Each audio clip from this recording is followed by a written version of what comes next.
It's indeed a pleasure to be here in Salisbury tonight. Salisbury is a village that has a rich history.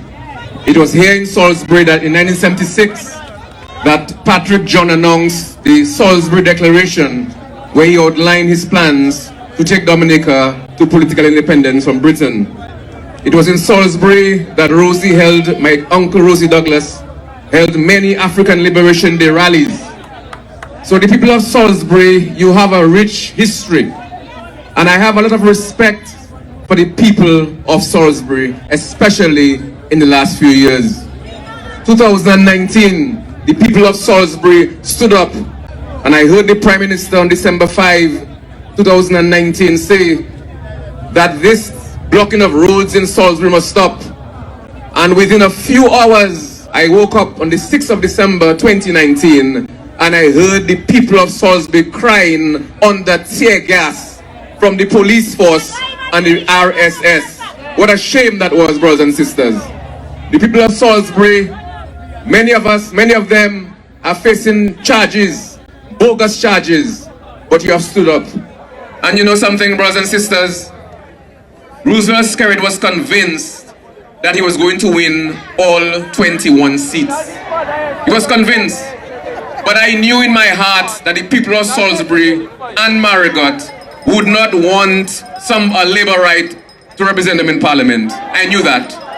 And so said, so done, the people of Salisbury ignored and rejected Labour and Skerrit, and they've put in Jesma Paul Victor as their new MP to go to Roseau and represent them in Parliament. Let me say to Jesma Paul Victor, you didn't have much time.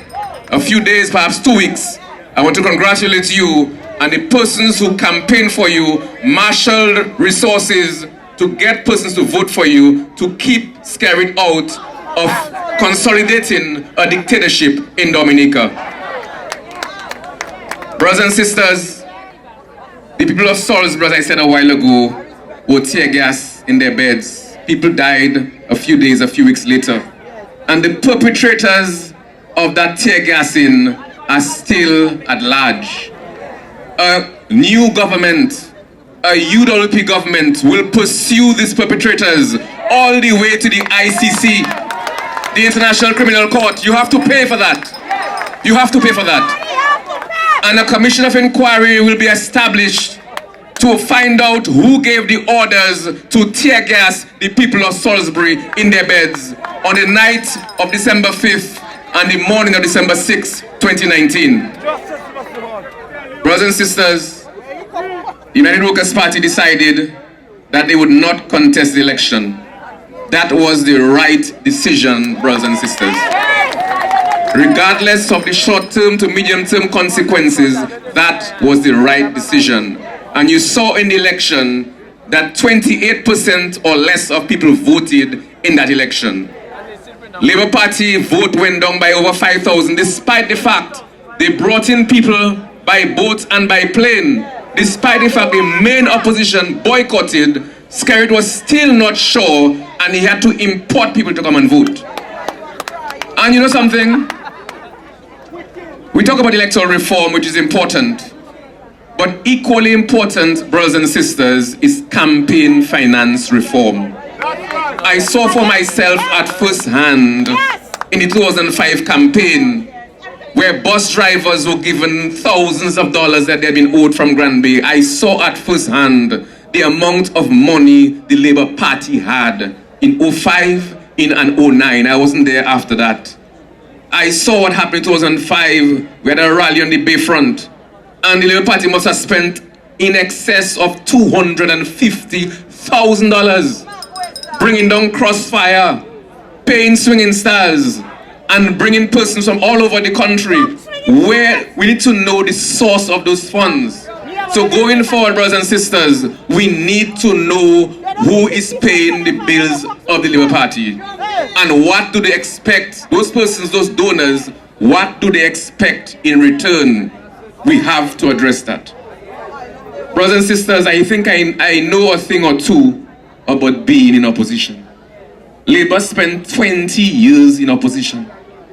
Even in 2000, Labour did not win, you know. Labour got 10 seats. Labour and Freedom had to get together because workers were so strong, Labour and Freedom had to join together, get Eugenia Charles to endorse it for Labour to find themselves in government. Labour got 10 seats, Freedom 2, and that is how workers were ousted from power. Don't forget that. Yeah. Brothers and sisters, no, we won't forget that. It's going to be a long and difficult process, I know. But I know that Roosevelt Skerrit, even if it's 19 seats to 2, he is weaker now than in 2005 when he won 12 seats. You could tell from the campaign, election day, the man sends a voice note contravening election laws, asking people to go out and vote. People in Layu, people in Glanville and Portsmouth, on election day, they were given envelopes of money. Can you imagine in your heartland in Glanville, you have to pay people to vote? Can you imagine that? Brothers and sisters, do not believe that we have to wait for 5 years to get into government. I am saying to you now, we have to keep the pressure on Roosevelt Skerrit. We want electoral reform, we want campaign finance reform, and we want elections, general elections, within a year. In Antigua it was done within a year. Why can't it be done here within a year? As far as I'm concerned, as far as all of us are concerned, Roosevelt Skerrit does not have the mandate. With less than 28% of the people who voted, he doesn't have the mandate to rule Dominica. This victory I've said already on Talk on the Block is a Pyrrhic victory. It's an empty victory. They didn't celebrate, you know. Because even in the 19 seats, they know they did not win anything. So I'm telling you, brothers and sisters, we have to keep hold Skerrit's feet to the fire. We have to. And I can tell you, brothers and sisters, when I look at Dominica today and the economy today, as a business person, I go in people's homes, I open their fridges and I'm seeing only water and stale carnation milk. Cupboards are empty, they cannot afford to feed their children. After 22 years in government, what has this government done? What substantial have they done? No airport, no geothermal plant. Where's the manufacturing? Where's the water export industry? All they have done is that they have used money from our passport sales to build homes. But persons cannot even pay their water bill in those homes. And we know for sure there is no transparency, no accountability with respect to the proceeds of the CBI. Yes, you say you build a house for $200,000, but did it cost that? Did it cost that? Brothers and sisters, in 2000, I was part of the team, the Labour Party team, and we spoke about corruption in government. We said UWP was corrupt. You know, if UWP was corrupt, they had, let's say, O-levels in corruption. This government has a PhD, a doctorate in corruption. Brothers and sisters, I have with me the manifesto 2000, a new start with Labour. There was so much hope. I came from England on January 28, 2000. So much hope that Labour would win and transform Dominica. And look at what has transpired in the last 22 years. When Rosie wrote in his personal message in the manifesto, he says, the new millennium brings a general election with Dominica staggering under a corrupt regime of modern-day pirates that masquerade as government. That's what he called UWP. If he were alive today, what would he say about this present regime? What would he say? He goes on, they have made greed, cronyism and lies so commonplace that people are becoming cynical and losing hope for a better future. Can you imagine that? He went on, all passports are being rejected in Canada, and this trend will further isolate Dominica from the world community of democratic nations. All of this, so Julius Timothy, Edison James, Julian Prevost, Norris Prevost, Dennis Labasse and their gang can fatten their bank accounts. Brothers and sisters, Roosevelt Skerrit's bank account, Mr. Skerrit should, you know what he should do? He should declare what he had in 2000 And what he has now, and I can tell you, believe me, Roosevelt Skerrit is a multi-millionaire on the backs of Dominicans. And when I'm talking about million, I'm talking about EC dollars, I'm talking about US dollars. US dollars. Roosevelt Skerrit, Reginald Austrie, Rayburn Blackmore. See these people there? These people have got rich, super rich in government. Reginald Austrie, back in 2000, he was working at Ross University. He was driving bus. Today the man owns several parcels of land. And the more they have, is the more they want. According to Swanston Carbon, the late Swanston Carbon, he's greedy, they're greedy. I met a farmer in tears a year ago, and he told me he was supplying Kepinski with fruits and vegetables, and he was bowled out by Reginald Austrie, who was supplying at the time fruits and vegetables to Kepinski. And that's why I believe, brothers and sisters, many people believe that the real owner of Kepinski is not Mohammed, whatever his name is, you know. Many persons believe that Roosevelt Skerrit owns that hotel. And you'd have a hard time convincing me otherwise. I don't think Dominicans understand and realize the extent of the corruption that has taken place in Dominica over the last, since Pierre Charles died. The extent, those guys, believe me, are intrinsically, fundamentally, totally corrupt. And Dominicans, the next couple of years is going to be very interesting. Thus I'm asking you, brothers and sisters, do not lose hope. If you follow and read the history of South Africa, Nelson Mandela struggled under apartheid. He took prison for 27 years. He came from a middle-class family. He had a law practice in Johannesburg with Walter Sisulu.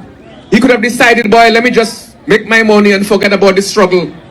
But no, he made the ultimate sacrifice and fought against white minority rule, apartheid.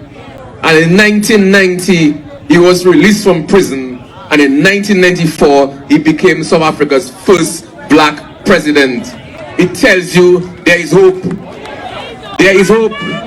In Grenada, the Mongoose gang under the Eric Garrick dictatorship terrorized people in Grenada.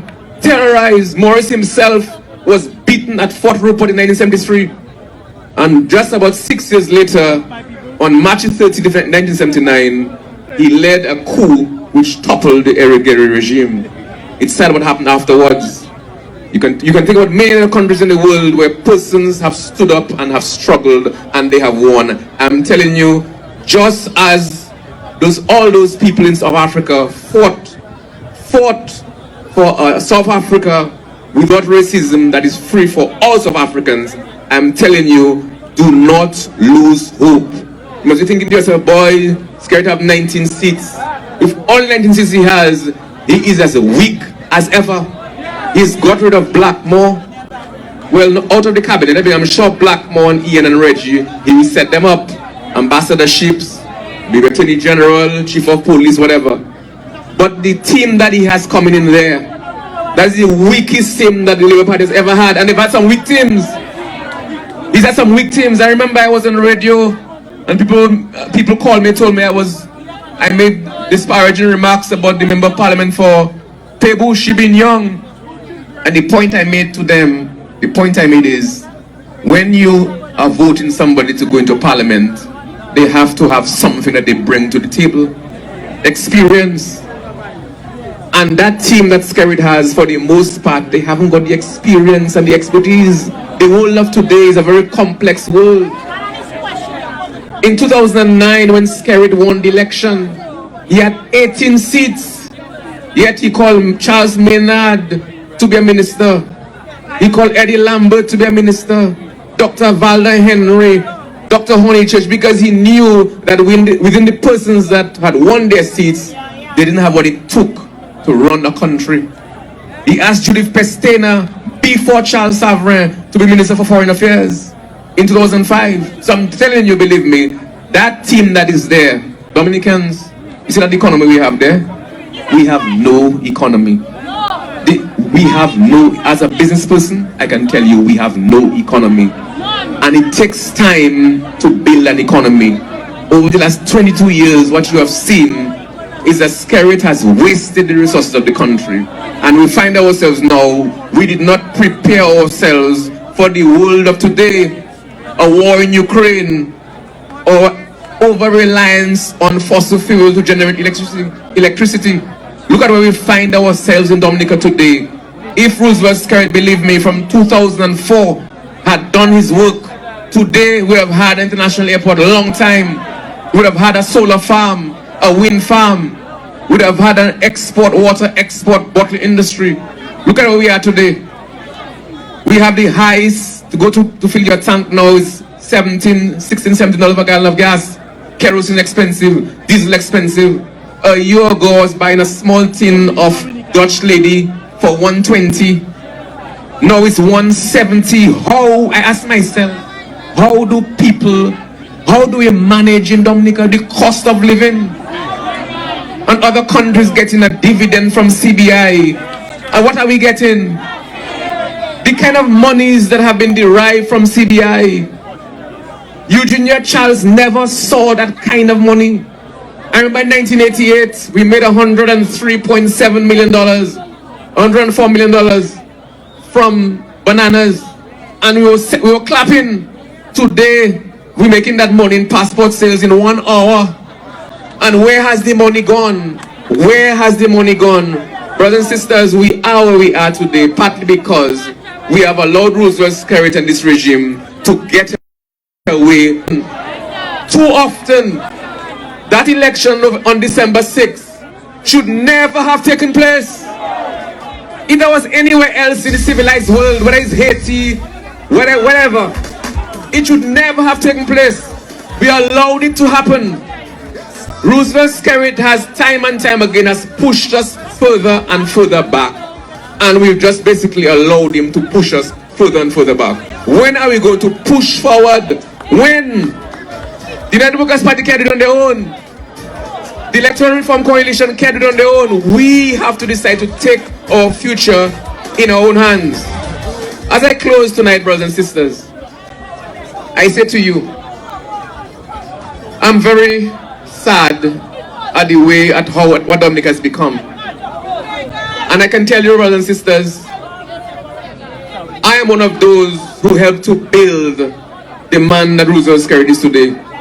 Because when I was press secretary, in fact, even today, nobody has written more about Roosevelt Skerrit than I have. Despite the fact I left 12 years ago. Because I wrote hundreds and hundreds of press releases in the years I was there. And 90% of those releases were about Skerrit. Nobody has photographed him more than me, recorded him more than me. And I can tell you how disappointed I am at what he has become and what he has put Dominica through. But it's almost too late for him. Right now, Skerrit, believe me, he is on his way down. He has passed his peak. It can only get worse and worse from here. I know for a fact. I'm asking you, Dominicans. Yes, the elections have been lost. The SHAM elections have been lost. But we have to continue the struggle. The struggle for free and fair elections. For a democratic society. A free press. Free institutions.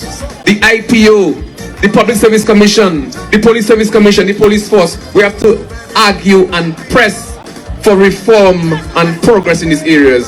Brothers and sisters, we're building a country not for ourselves, for now, but for the future. Dominica right now is the worst, the least developed country in the Caribbean. People are leaving all the time. And when eventually this Roosevelt Skerrit regime, as it will, when eventually it comes to an end, it will take over 20 years to put Dominica back to even where it was in 2000. Because we have a country where, brothers and sisters, before I leave, Skerrit has cultivated this personality cult. He's made people so dependent on him, personally. When I met a woman in Boston, I told her she had some medical issues, and she asked me for help. I'd helped her about a month before. I told her, I can't help right now. So I told her, have you gone to Ian? She said, no, I haven't gone to, I went to Ian, but Nothing happened there, but I'll go to Melissa. You live in Portsmouth to go right to Roseau for Melissa, who is not your pal rep. So I'm saying, brothers and sisters, what Skerrit has done is destroyed the country. People have become so dependent. NEP, is NEP a job? People actually go and sign a contract to work, to cut grass by the road. A contract. So persons, when a man meets me and tells me, Sean, I'm 69 now, and I'm looking forward to when I'm 70, so that I can get the $300 a month. I say, how bad can, how much worse can they get? You need to build a country where people are earning their own money, and they can decide what to do. You cannot tell me everything is Skerrit, a house is Skerrit, funeral is Skerrit. We must change that. Brothers and sisters, thank you for listening, and believe me, that is not the last you heard from me. As I said, the struggle continues until we get electoral reform, until we get campaign finance reform.